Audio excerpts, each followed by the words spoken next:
Hi, Denver Startup Week. I'm Tammy Dorr, President and CEO of the Downtown Denver Partnership and co-founder of Denver Startup Week. Denver Startup Week is the largest free entrepreneurial event in the world, and it's only possible thanks to the support of our sponsors. We have nearly 40 sponsor companies who contribute to Denver Startup Week and make it possible. Let's show our love for these companies today and all week long. Thanks to our title sponsors, the Downtown Denver Partnership, JP Morgan Chase, Prologis, and Zero, and our track sponsors who help make the great content you're hearing today possible. Battery 621 and the Public Works, Capital One Cafe, Colorado Lending Source, Friday Help, Quizlet, Exactly, Zayo, and Zestful. Our headline event sponsors are bringing you inspiration from around the country. Thank you to Wix, Kenzen, MAPR Agency, Obsidian HR, Kickstart Fund, Promontory Mortgage, Molson Coors, and Comcast. And finally, thank you to our partner and member sponsors. They're all listed on the screen. Thank you for your support of Denver Startup Week. Now, let's get to it.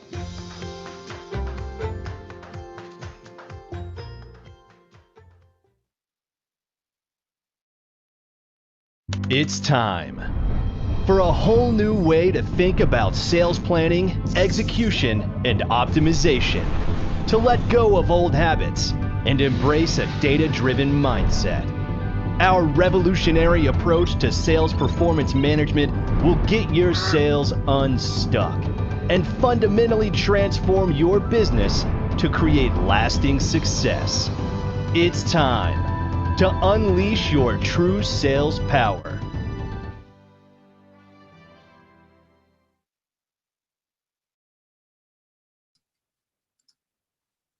Hi everyone, welcome to Denver Startup Week. I'm Ashley Cloud, your People Track Chair and a member of the Denver Startup Week Organizing Committee. Thank you so much for attending our first ever virtual Denver Startup Week. One of my very favorite things about startups is that we're constantly trying new things and learning every step of the way, and that's something that we've definitely been doing this week with our first virtual Denver Startup Week. So thank you so much for going along the journey with us, for trying something new together, and for your graciousness, patience, and kindness as we work through any technical kinks this week. At Denver Startup Week, we strive to make all of our sessions a place where teams can connect, learn, and grow, regardless of age, gender identity, gender expression, race, ability, sexual orientation, or the combination of any of those. We try to make sure there's something for everyone and that everyone sees themselves in Denver Startup Week. We appreciate our sponsors, especially our People Track sponsor, Exactly, our volunteers, our session organizers, and our community for making this week happen. It's our 8th year, and we cannot do it without all of you. So a few sessions to highlight coming up after this one. At 3 p.m. we have Making Business Human. And then we also at 5:30 today, we have a closing keynote from Denver Startup Week. Closing keynote, Jennifer Fleece, co-founder of Rent the Runway and Jet Black, but we still also have a full day of sessions tomorrow. And thanks so much for joining this session, My Own Worst Enemy, Exploring Imposter Syndrome. I think this is a very, very relevant topic to a lot of us, especially who are in the Denver startup or the startup community, period. So with that, I will kick it over to Sydney. Thanks, everyone.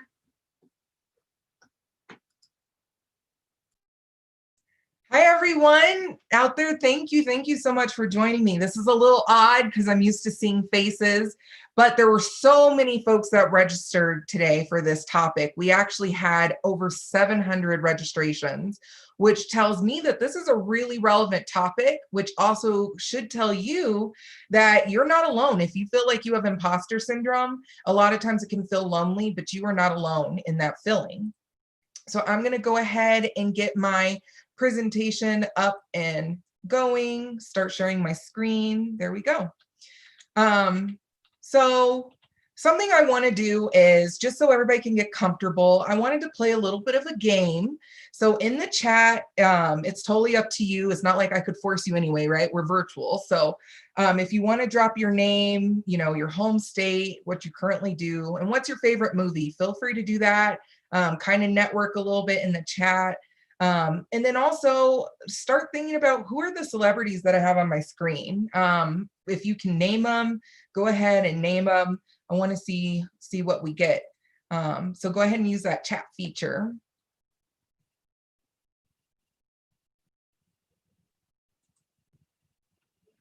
And I'll go back just for a second to give some more time.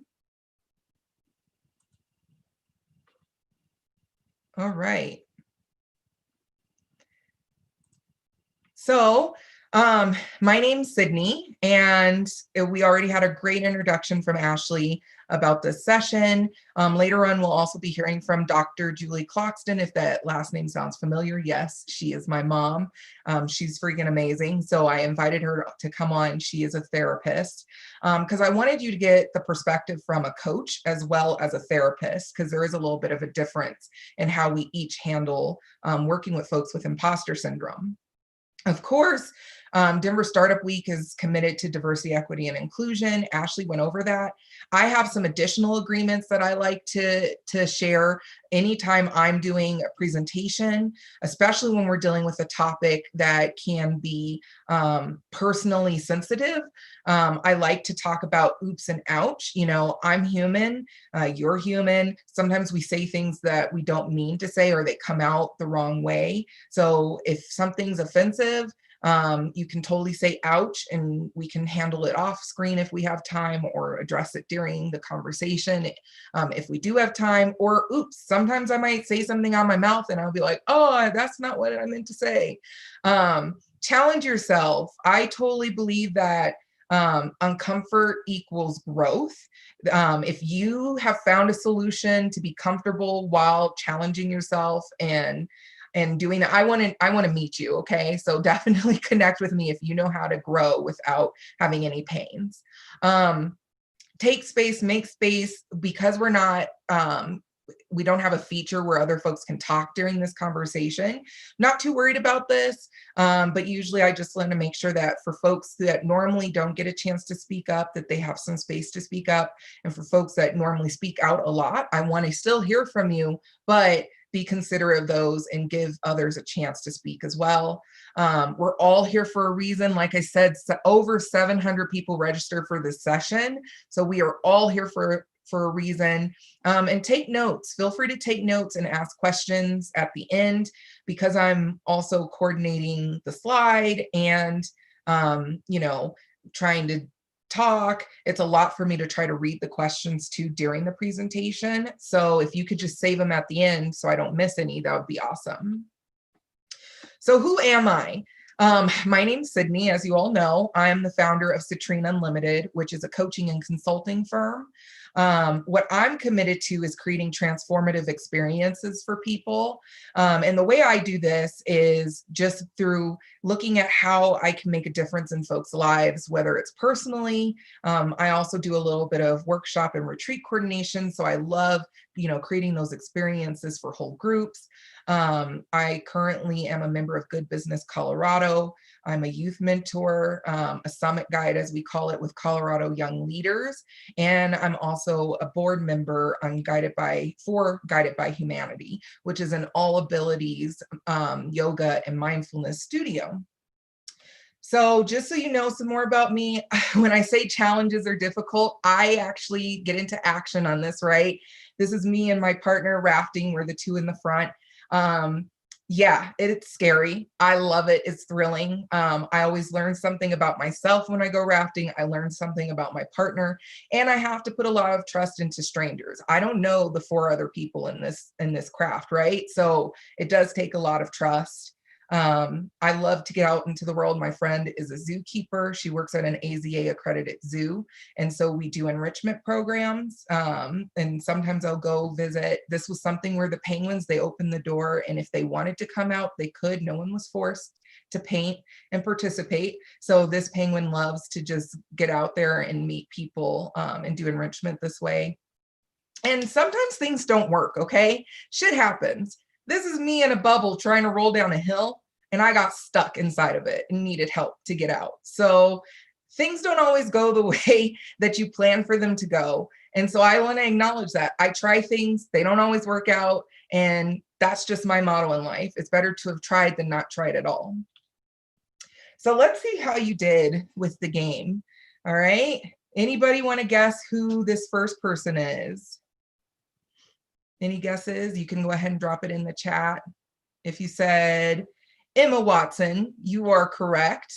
You probably are a Harry Potter fan like me. Emma Watson, this is what she recently said. It's almost like the better I do, the more my feeling of inadequacy actually increases. Because I'm just going, any moment someone's going to find out I'm a total fraud and that I don't deserve any of what I've achieved. That's what she said in 2013 to Rookie magazine. Can you believe that? Emma Watson feels like a fraud, okay? This woman has money, she's gorgeous, she's famous, and she still feels like a fraud. How about this lady right here? Did you guess Lupita Nyong'o? All right. So I go through acute imposter syndrome with every role, and she told Time Out magazine in 2016.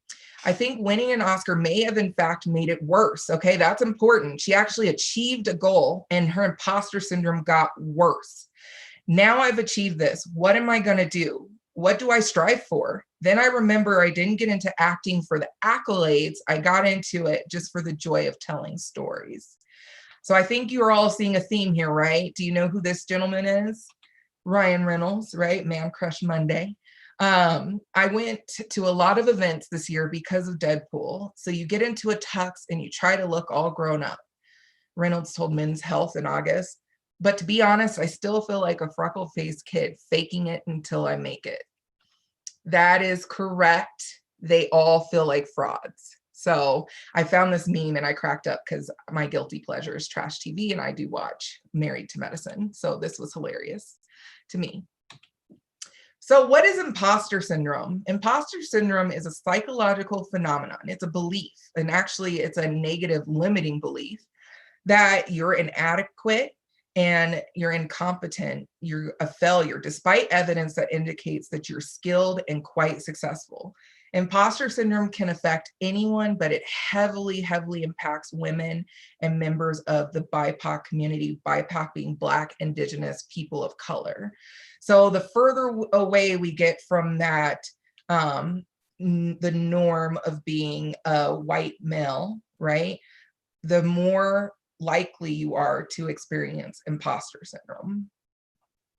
There are 5 common types of imposter syndrome. And so this is the part that a lot of people don't realize, is that imposter syndrome can actually manifest itself in several ways. And just because, you know, you stand out maybe in one area, that doesn't mean that you don't actually exhibit it in other areas.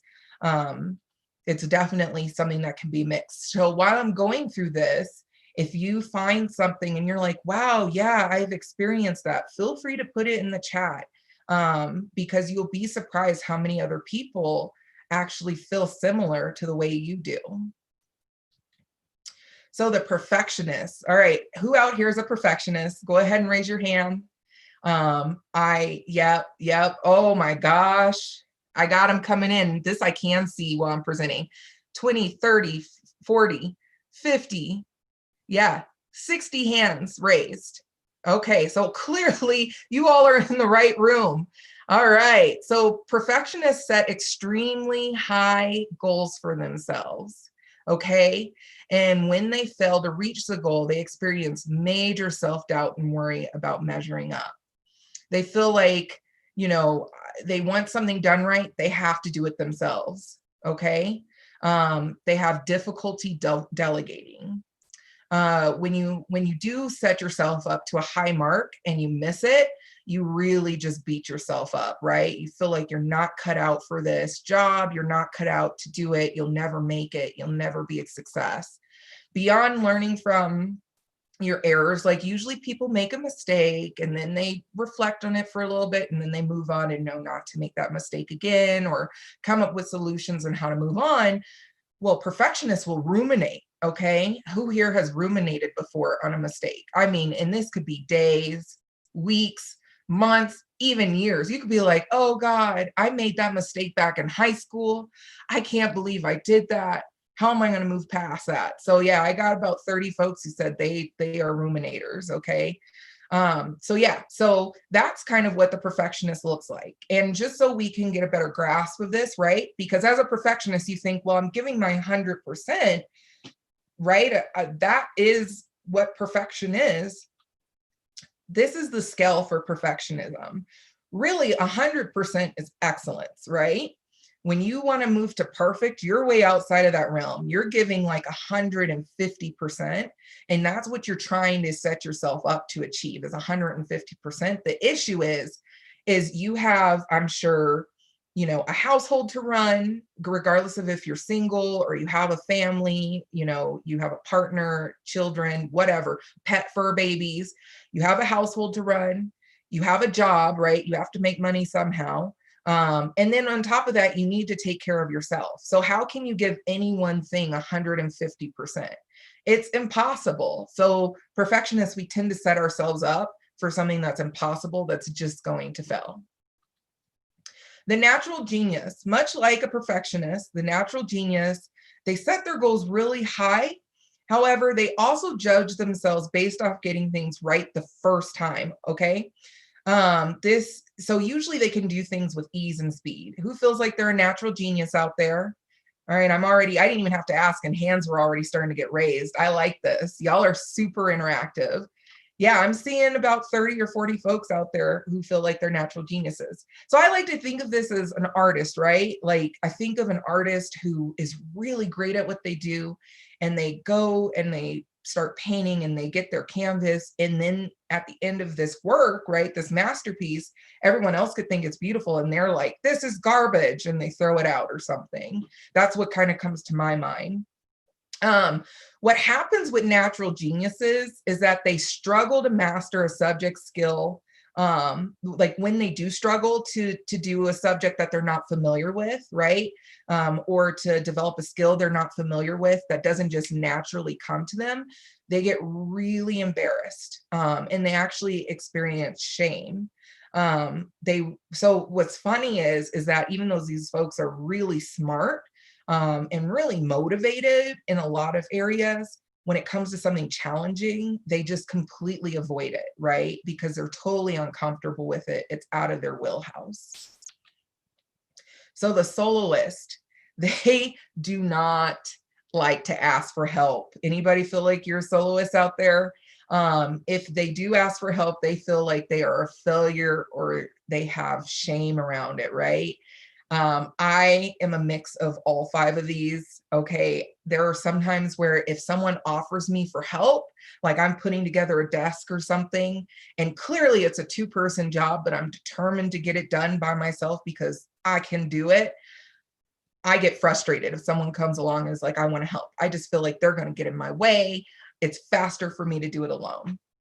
Okay. When necessarily, having a team actually would make the project go faster, would put less stress on me. So they avoid asking for help. They have this whole idea of being self-made, right? And there is no one person in this world that has been self-made. I don't care who you look at. You can look at someone like Bill Gates or Oprah Winfrey. They all have had a team behind them. They might have come from nothing, right? But they all had a team. Bill Gates wouldn't have built Microsoft to where it is, right? Without hiring other engineers that were smart in areas where he wasn't. Maybe he's great at putting the computers together, but horrible at marketing. Who knows, right? He has a wife that stands behind him, Melinda, right? So there's all these things that you have to consider. And then there's the expert. The experts have a fear that they never know enough, right? No matter how much they've learned, how much they've read, how much institutionalized learning they have, life experiences, books they're reading, podcasts that they're listening to, they just will never know enough in a topic to feel comfortable enough to say they're an expert. Does anybody out there feel like this? Yeah, I'm getting about 30 or 40 folks who feel this way as well. So what happens is with the expert is that they actually shy away from applying for job postings unless they meet every single requirement. And I want to pause for a second and talk about this, because what's really funny is I was on the phone with a friend who works in an association, and I was like, yeah, I'm doing a talk about imposter syndrome, and he is a white man, and he was like, I have no idea what that even is. And I was like, okay, well, I'm not surprised. Like, let's let's talk about it a little bit. And he's like, people can feel this way. And I was like, yeah, like somebody might not apply for a job, even though they meet most of the requirements. And he's like, oh, I just apply anyway. He's like, that's how I got this job. I didn't know half the stuff on the list. I applied for it anyway, and I'm making $20,000 more than I was before.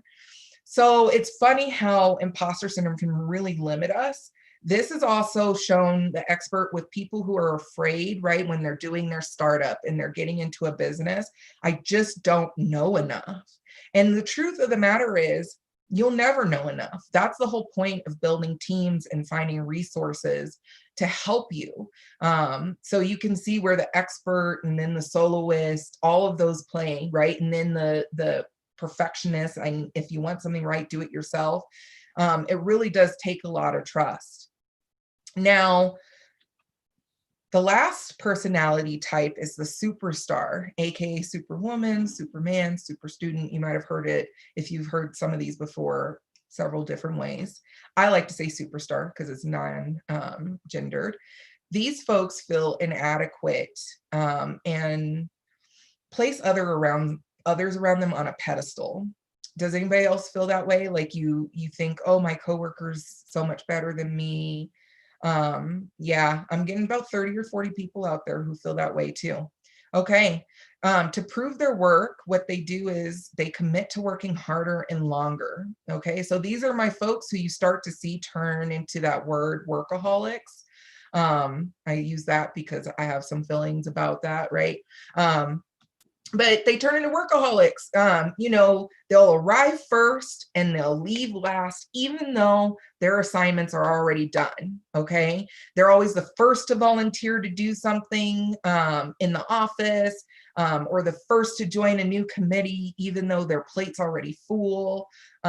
Maybe what they do is, they choose to do work and volunteer, although volunteering is great. Don't get me wrong, I volunteer, but they choose to do that stuff over spending time with their friends and family, or doing a hobby. So what I had noticed is when COVID-19 had hit and a lot of folks were transitioning from working at work to at home, they really started to see this superstardom hit them, because it's so much harder, since if you're not used to working from home, right? To just sit on the computer all day and like leave for lunch breaks or take that dinner and just turn off your cell phone and turn off the computer, because you're not physically removing yourself anymore. So that's how the superstar works. So before I get into, I'm going to talk about 4 techniques that I personally suggest to look at when overcoming imposter syndrome. There's something else I want to note. Imposter syndrome can be something that's an internal limiting belief, okay? So it totally can be something that you're telling yourself, and you might have a wonderful team around you supporting you. I was fortunate, right? I had a partner that was really supportive to me starting my own business. My mom was really supportive. My partner's mom was really supportive. My friends are really supportive. So I was very fortunate, right? There are some individuals though, who do have outside forces. They don't have that support, or they've experienced something in the workplace to really shake their confidence. And I have also experienced that as well. Some of that can stem from just straight up systemic racism. So I do want to call that out, because there are times where, I've been in a position before where I was a manager, and even as a manager, I kept getting pushed into doing secretarial work for my director. And it's like, that's not what my job is. You need a secretary. And it's like, oh, well, you can just do it. So I was being pigeonholed and stifled into doing things that actually made me feel inadequate. It was actually dulling my sparkle, and really making me feel like I was worthless, that my ideas didn't matter. So I do want to point that out, that can be a factor, or you could just be a woman and maybe you just got passed up for a position that you've been waiting for a long time, and somebody else got it. And you're like, where did they even come from? I've been here for years. So there's a lot of things that can happen in the past that can really feed into this imposter syndrome. So now on to the 4 techniques. Now, these techniques, imposter syndrome is interesting, right? Because everybody, as you all have learned, is a mix of everything, and different things work for different folks. So I just picked a couple of techniques that seem to really work for a group of 700 people. So I want you to get into action. You might feel silly doing this at home, right? Just to your computer. But if you can speak up, put it into the chat now. Do you have imposter syndrome? If you have imposter syndrome, say it in the chat now. Yes, I have imposter syndrome. And which ones do you feel like you have? So I'll give a second for folks to drop that in the chat. And just so you know, the chat is not shown on the recording. So feel free to go ahead and share, share without fear of this being shared to anybody else. All right. So speak up. Break having shame as the ruler of your life, right? For folks who imposter syndrome usually exhibits itself as a way to have control. And for folks who like to have control, it's funny how we let shame and fear really have the control instead of us. So start speaking up about what's going on with you. And you could do this with a friend that you trust, a partner. You can start journaling. Those are all great ways to speak up about how you're feeling and to process it. Take a risk. So in the chat, I want you to write down, what would you do if you did not have feelings of shame and fear? So what's the one thing that you would do, tomorrow, if you didn't have any shame or fear around it? It could be something as simple as bungee jumping. It could be doing an open mic night, or I guess a virtual open mic night at this point. Whatever that looks like, feel free to share that in the chat as well. Ooh, I like it. I'm getting some people saying dancing. I figured out how to see my chat now. Dancing, wear a bikini. Yes, my own consulting business. Send emails without reading them 5,000 times. I feel you on that one. Yes, yes. Thank you. Be more of a leader to those. Yes, I love that. Get into filmmaking. Oh, you guys are so inspiring. Sorry, you all are so inspiring. Swim in the ocean. That, I understand, it can be scary. I remember the first time I swam in the ocean and I was like, whoa, it's so big. So I totally understand that. Apply for a higher level job. Y'all are so inspiring to me. I love this. All right. Who's loving the fact that people are so open to sharing? Raise your hand. Yeah. All right. I'm seeing this. I got like 100 people that just raised their hands. That's awesome. So I want you now to say it out loud. Okay. You can say it out loud to the computer. I can't hear you, unfortunately, because we can't unmute or anything like that. But tell somebody, that person you trust, if you put it in that journal, actually tell somebody about it. Okay. Say like, this is something I want to do. This is a dream I have. And then the last one is to reward yourself. And so what's funny about folks with imposter syndrome, we tend not to reward ourselves. It's like, oh, I did that already. I'm on to the next thing. Or you achieved a goal and then you're like, oh, shit, what's next? And that's kind of looking back at what Lupita said, is that she got an Oscar and then she was like, well, shoot, now what, right? So it's the same thing about making sure that you take time to reward yourself, even with the little things. So right here, I said, pick up a hobby. If there's something you've been wanting to learn, another language, how to dance, maybe you've been wanting to do a pole dancing class, maybe you've been wanting to, learn how to scuba dive, whatever that looks like, do it. Take a day trip, actually just take a break. Okay. Colorado, if you're located in Colorado, we are so fortunate to live in, I feel like, one of the best and most beautifulest, if that's the word, state. It's gorgeous. So take a trip and then create a to-do list. Okay. The to-do list, what it does is, once again, psychologically, it sets us up for failure, because what ends up happening, you have 50 things on your to-do list to finish in one day. There's no way you're getting 50 things done. You don't cross off everything on the list. So then you're like, well, damn, I'm a failure. I didn't even get everything I wanted to done today. What I suggest doing is creating a to-do list. And I already got a couple of people who said they like that idea. Create a to-do list. And, every time you check something off, you're like, ta-da, I finished it. Like, that's okay. And if you don't get to the rest tomorrow, over time, your brain says it's okay. If it's not urgent, I can just take care of it tomorrow. It actually relieves a lot of stress. And this is something I've personally been doing. Okay. So I say try those things. Those are a few techniques. The last one is to actually seek coaching. All right. And wink, wink. Of course, I was going to put a little plug in there. Y'all can't blame me. Seek coaching, because there's dozens of tools out there to help you on your journey. And like I said, it's not always a one size fits all. What I am going to do is talk a little bit about the difference between coaching and therapy. And Dr. Cloxton's going to hop in and talk a little bit more, and we'll have some time for Q&A. But coaching is really a chance to look at where do you want to go, okay? Versus therapy looks at your past. It really helps to examine your past and work on past traumas. So if you find yourself being that person where you've had a traumatic experience, then you're probably going to want to work on therapy, doing some therapy, because that's actually going to help you resolve those past traumatic experiences. Versus coaching, I don't do trauma work at all, but what I do is, yes, sometimes the past is influenced, but what we do is we look at the future.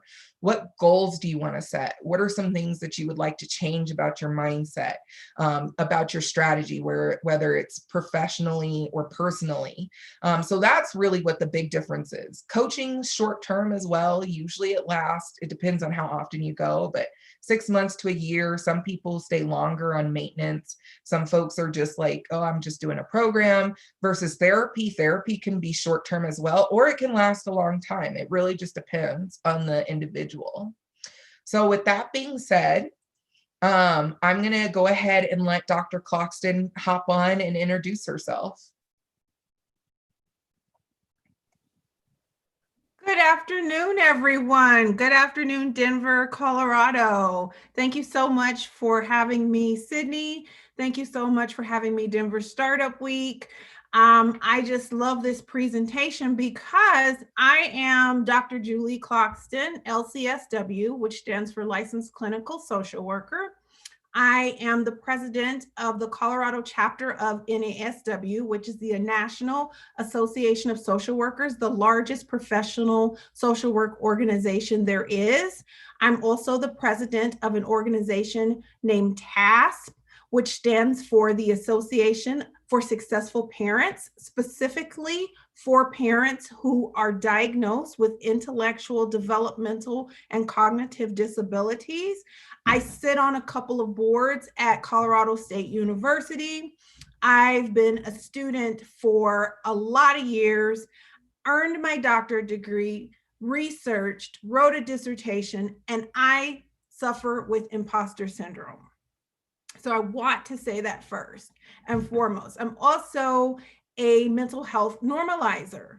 And so I just really want to talk to you a little bit about the therapy side of this process.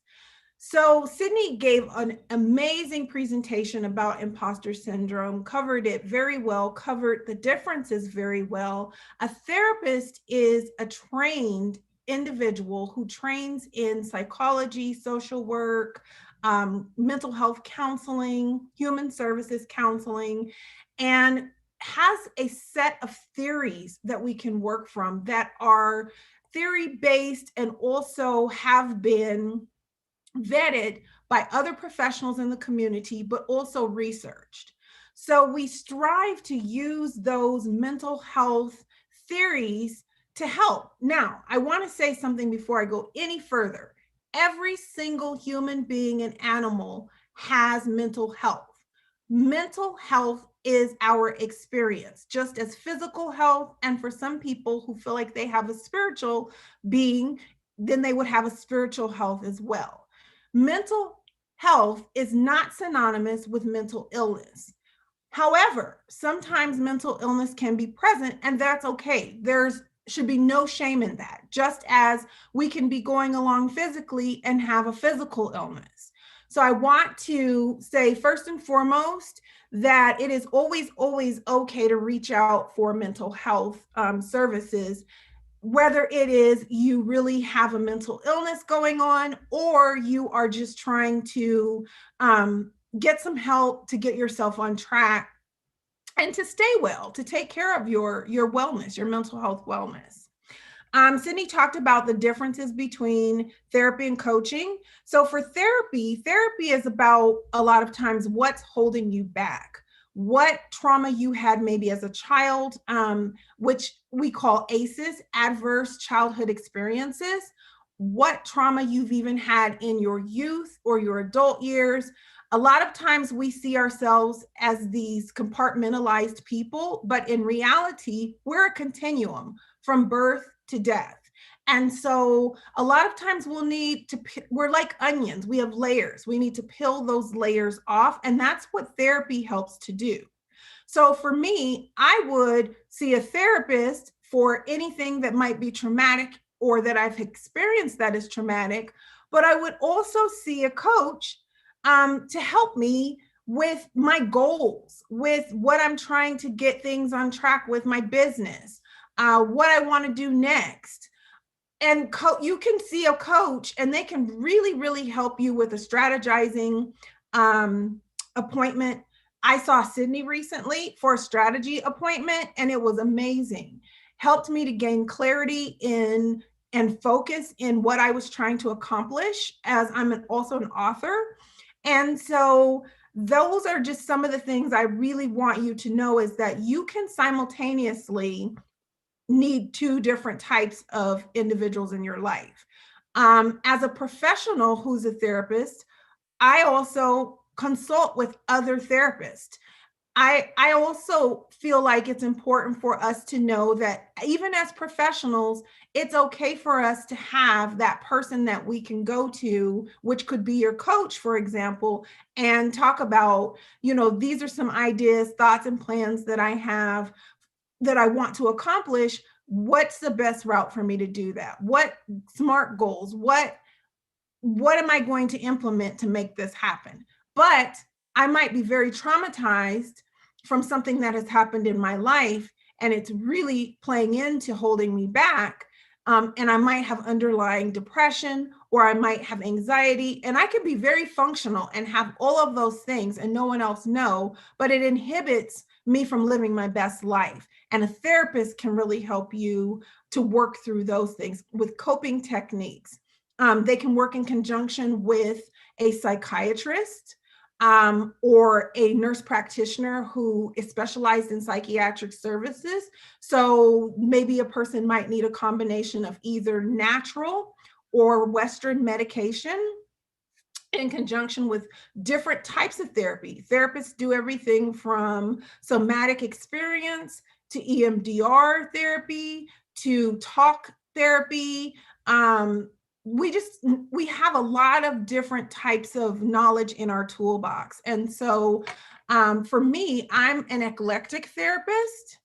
And for me, that's important because I use a variety of therapeutic modalities and I meet the client where they are at a particular point in life. And I work in conjunction with them so that they are getting their needs met, and I'm not putting onto them what I think is most important. And so then we start there and work back from there.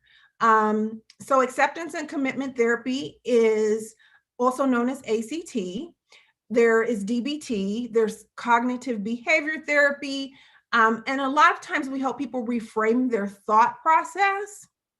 In my practice, I specifically work with, traumatized people in general, but I really try to niche myself. And so I work with people who have experienced psychological and emotional abuse in either interpersonal relationships or even work relationships, which can and does happen. I also work with grief and loss. I work helping people know that it's not only death loss that can create grief and loss, but lots of things can create substantial grief and loss in our lives. And I work with eating disorders because a lot of eating disorders are rooted in trauma. And so I also want people to know that they don't have to have a diagnosis to have symptoms of any of those things or all of those things. And a therapist can really help to pull apart what's going on and help you to get on track with healing and working through and processing. Awesome. Thank you, Dr. Cloxton. I appreciate you. Before we move to Q&A, I just wanted to say thank you for being on and for being an attendee today and for taking time out of your day, because I know you're busy. You do a lot of things. You have clients that you see. And so I went ahead and planted 10 trees in your name in Colorado, especially with all of the forest fires happening. So I just wanted to share that gift with you before we moved on to Q&A, because I appreciate you being here. So this is my virtual speaker's gift. I just have to say thank you so much. My children, I have a term, I call them my redwoods. And that is like a really important term for our family. And I don't know if any of you know about redwoods, but they're some of the biggest, tallest, and strongest trees. And even in the fires, a lot of them were able to survive those fires. And I see my children, because they've inspired me as a student and as a doctor. It took me 11 years straight of education to get to this point. And that's not counting, the times in between when I was doing trainings or preparing. So I'm just so grateful for you surprising me with that. Thank you so much. Of course. So we're going to move on to some Q&A. Feel free to use, there's a Q&A box, and it actually helps to keep track of what we've answered and what we haven't answered. And so Dr. Cloxton, I think you'll be able to pull up that Q&A box as well to read what folks have. The first question is, and I'm not going to read names, like I said, just because I want to respect anyone trying to be discreet.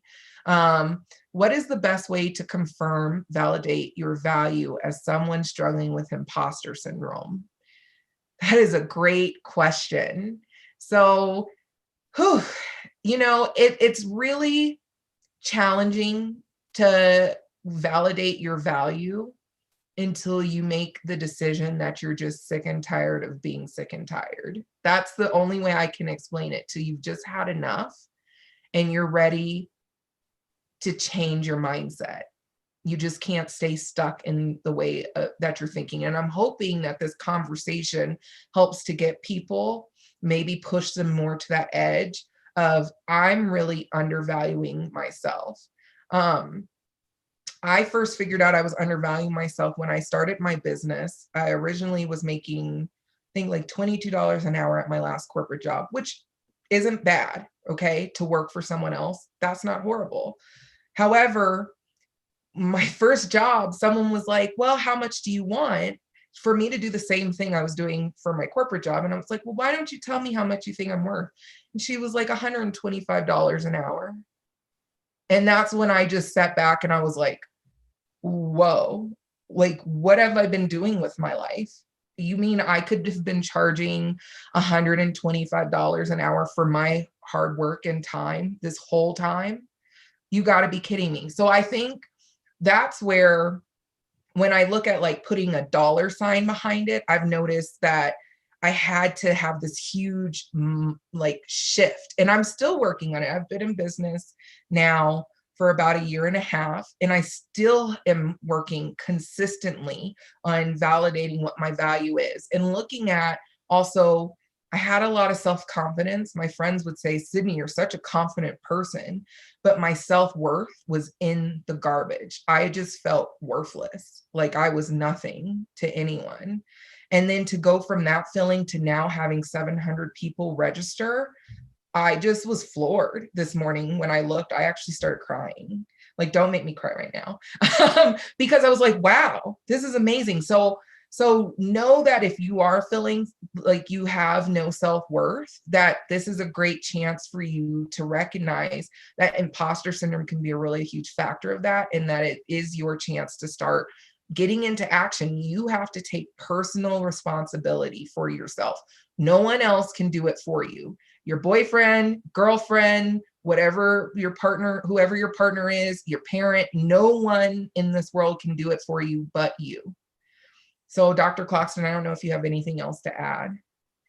Yeah, so I think that's a great question. And so affirmations is something that I like to have people do, and to journal and to write letters to themselves and to explore in therapy a lot of times why they might feel that their worth is lower. A lot of times we'll find that it comes from our family of origin or an external situation or circumstance, but we don't know until we actually explore that further. And so that's something that we really do in therapy, is try to figure out the root of what's holding a person back, so that when they work with the coach, they can just flourish and go forward and make those plans and goals. So I think the best way is to figure out what's going on underlying those things.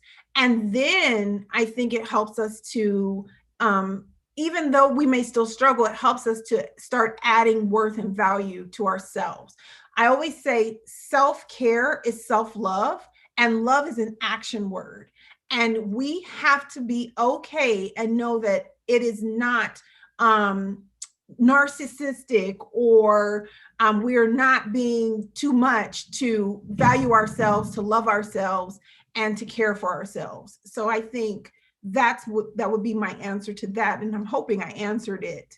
I see another question that says, any advice for sharing awareness with our male colleagues? What's been well received?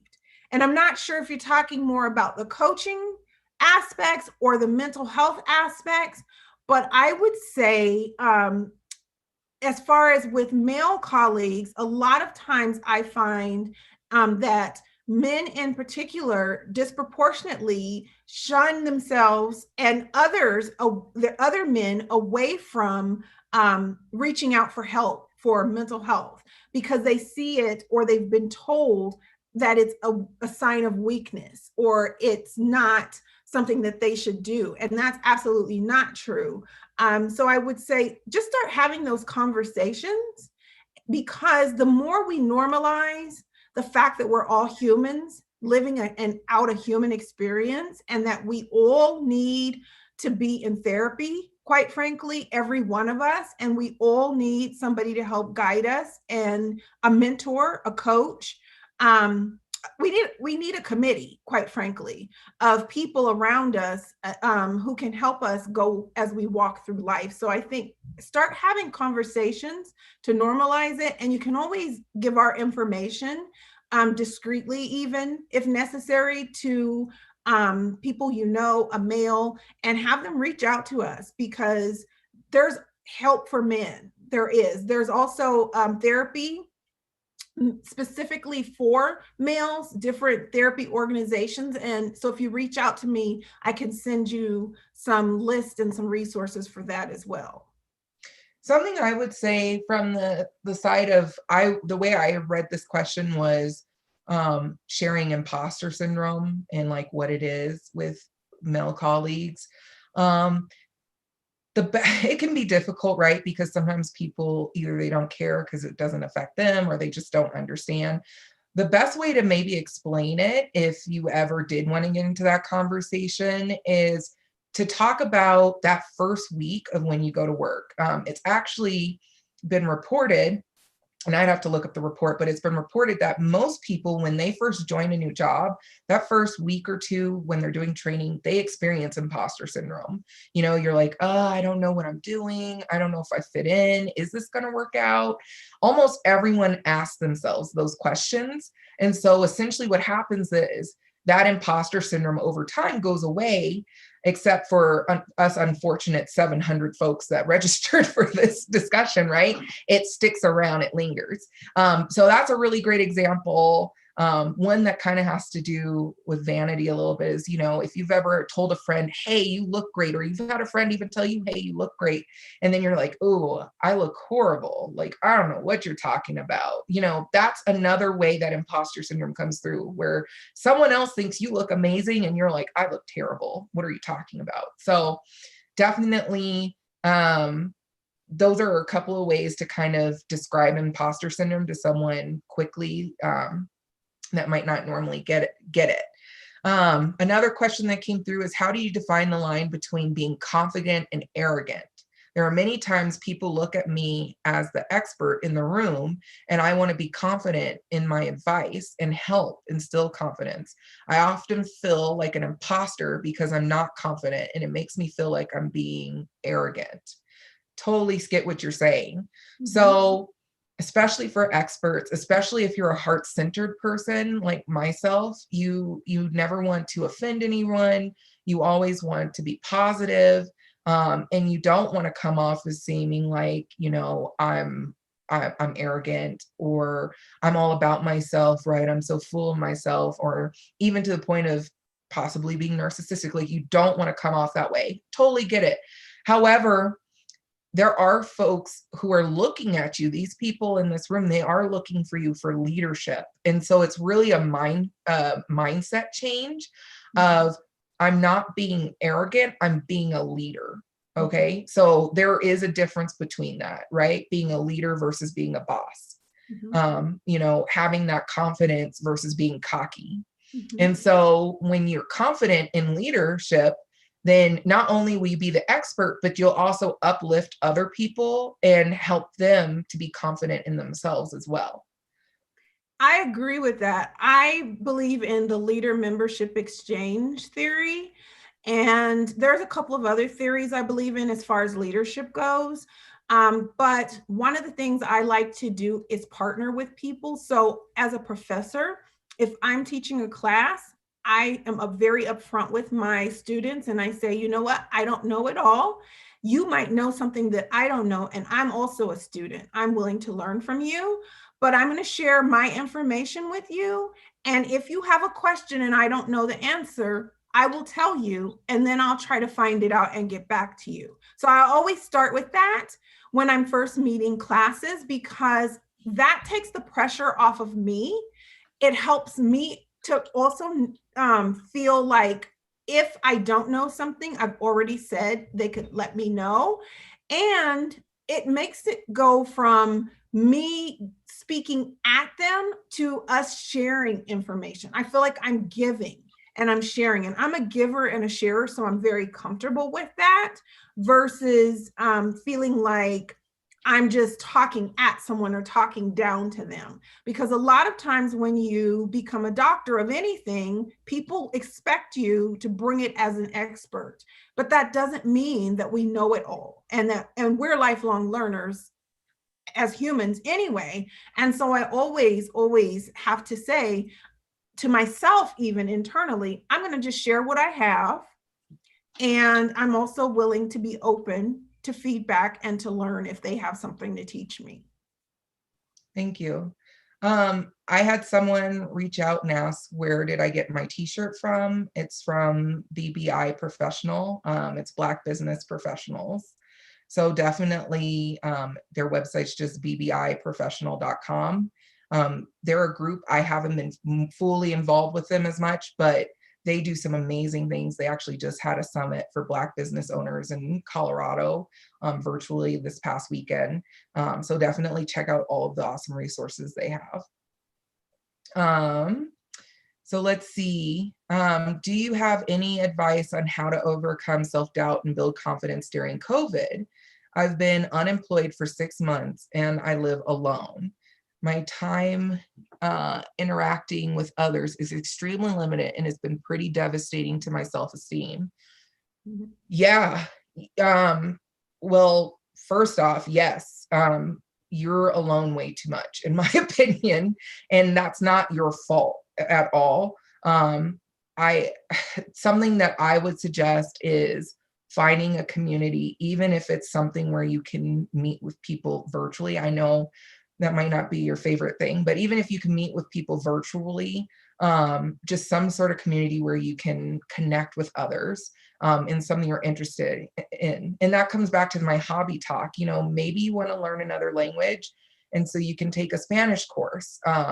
There are some groups that if you're okay with meeting in a public space like a park or something, you can go out to a park and do like a yoga class. Start thinking about those type of activities where you can build a community outside of just the work environment, and really uplift your spirits, because COVID right now, especially if you've gone from being employed to unemployed, that's really damaging to your spirit. And so if you could find something, even if it's something that's free, that happens, once a week or every other week or monthly, start building relationships there to just keep yourself in higher spirits. That would be my advice. I agree with that. I even take it a step further. COVID is a pandemic that was thrust upon a lot of us kind of unexpectedly. We feel gobsmacked, quite frankly, and it disrupted on a large scale people's lives, and has also caused a lot of people to suffer tremendous losses. And the loss of employment is a tremendous loss. The loss of being able to interact with other people is a tremendous loss. And so even seeking out therapy to help work and process through that, because that's grief and loss in and of itself, right?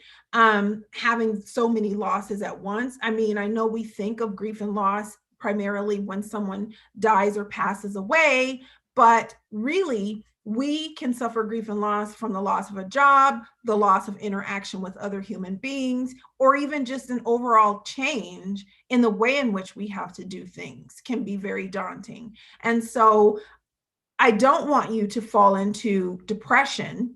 I don't want you to stay there. And so I definitely encourage you to speak out and to reach out, even though it may be difficult. Take those steps to reach out and get yourself some help. Awesome. Thank you. So we are at the end of our time. I just wanted to allow Dr. Cloxton and myself to have some space to let you all know how to get connected with us if you would like to. So Dr. Cloxton, would you like to go first? Yes. So you can email me is the best way. And my email is juliejmsw@gmail.com. So that's Julie, my first name, and then a J, and that's M as in Mary, S as in Sam, W as in water, @gmail.com. And you can also look me up on Facebook. You can look me up on Instagram, or you can reach out to me by phone. And that is area code 505, even though I'm local here in Colorado. And my name, Julie12. So 505 Julie12, or 505-585-4312. So that's how you can reach out to me. Make sure when you do, you let me know it's from the Denver Startup Week. And so then I'll know to make sure I get back to you in what context we were having a conversation, or in what context you saw me. And for me, feel free to go to citrineunlimited.com. I'm on Facebook, I'm on Instagram. I respond best to emails, though there's too many messaging systems in this world right now. So email's the best way to connect with me one-on-one. I dropped some links in the chat. I'm going to drop them again now. I do have a recording of this with some supporting documents. You all are welcome to access that. If you would like to set up a one-on-one with me, I would love to connect with you and speak with you more. That's also in the chat on my Calendly link. And then, yeah, if you're looking to build a community with folks and maybe work on imposter syndrome, I'm going to start a group coaching session in October around this topic. I'm developing the materials right now. So definitely reach out to me and let me know that's something you're interested in. And outside of that, thank you all for your time and for being here. And someone said, we are not frauds. That's right. We are all not frauds. So I'll end on that note. Thank you for being here and enjoy the rest of your Denver Startup Week sessions. Bye. Bye. Thank you.